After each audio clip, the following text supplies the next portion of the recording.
Hello. Hello, Mary, and welcome aboard the Chief Makarka. Awesome. The Chief Makarka. Yep, named after my great-grandfather, Chief Makarka.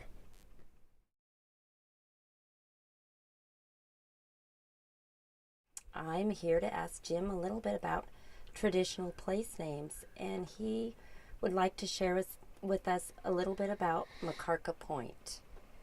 So, Jim, when you hear the words traditional place names, what is the first thought that comes to your mind? Ancestral. Traditional place names brings back, the thought of ancestors, in the region had special places, and they named them. Can you tell me a little bit about your family?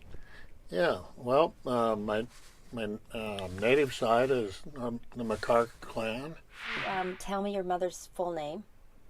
Yeah, it's Violet Vera Makarka McDaniel, and her Aleut name is Wheela. Wheela. Yeah. My great-grandfather Makarka was the founder of Makarka Point on Hawkins Island. It's misspelled on the charts as Makarka.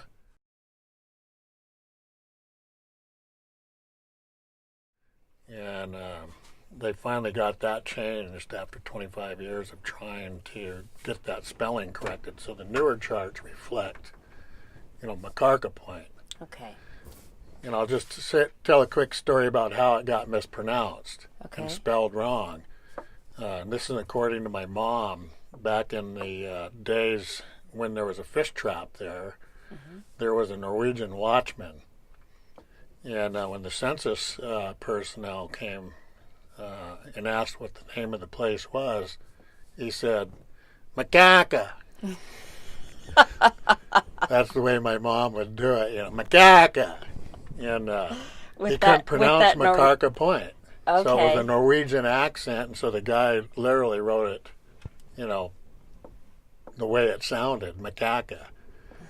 Yeah. So my Uncle Henry Makarka lobbied for, I think he said 25 years before they finally changed it. So if you look at the new charts, it should say Makarka on the navigation charts. But Makarka Point was founded by Chief Makarka, and my mother was born there and raised there. And Makarka Point, a very special place. A lot of the children that were orphaned in Nujak were brought down by Makarka after their parents had died of the smallpox epidemic, and he raised them there. And my mom told me lots of stories about growing up there with all the kids and the families that were there.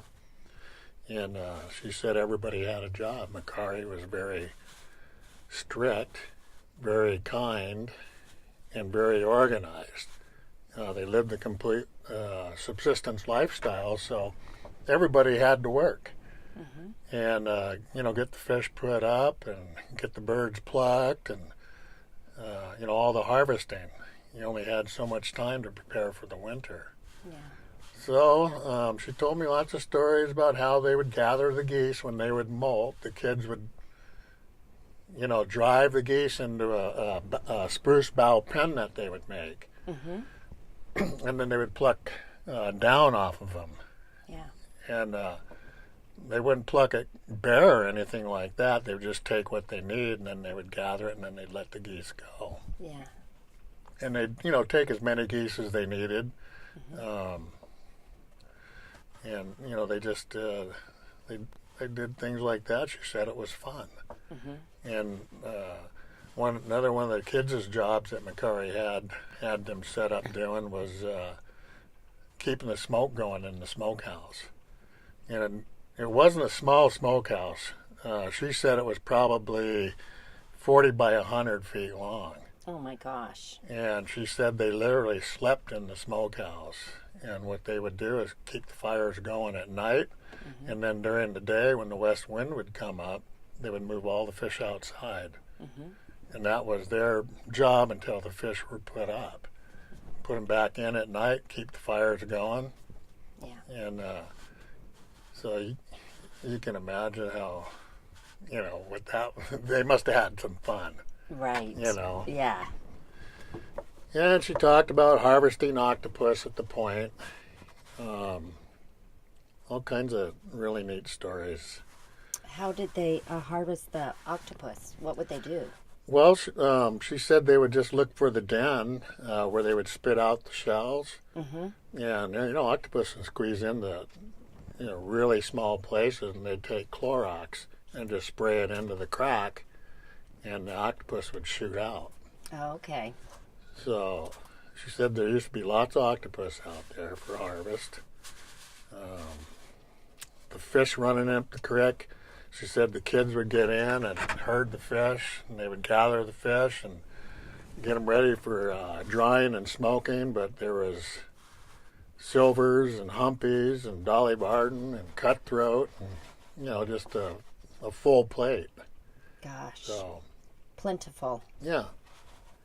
Yep. And then she said they traveled around. They went to, to Titlick and Knitlick and different places and visited family and friends, and they would jump in the kayaks, and she said they would literally stuff kids in the bow and in the stern of the kayak and umiaks and head across Sound, and Mom just remembered throwing up. Gosh, I can't imagine. When it would be rough. It'd be so claustrophobic, but Yeah. that was the way they traveled. Oh, yeah. Yeah. And she said everywhere they camped, they'd build a steam bath and a church. Oh. So, it was nothing extravagant. They would just, wall it up with tree boughs and cut saplings. And then you had a place to go pray and a place to go get clean. And that, that was one of Makari's things that he did because of his, his religious belief. He converted from shamanism to Russian Orthodox. Oh. And Mom said when Makari committed to something, he was all in. There was no half measure. Right. So he was very religious. And she said you'd have to go in and kneel on your knees and pray when you get in trouble or disobey. Makarka would send you into the church and you have to kneel.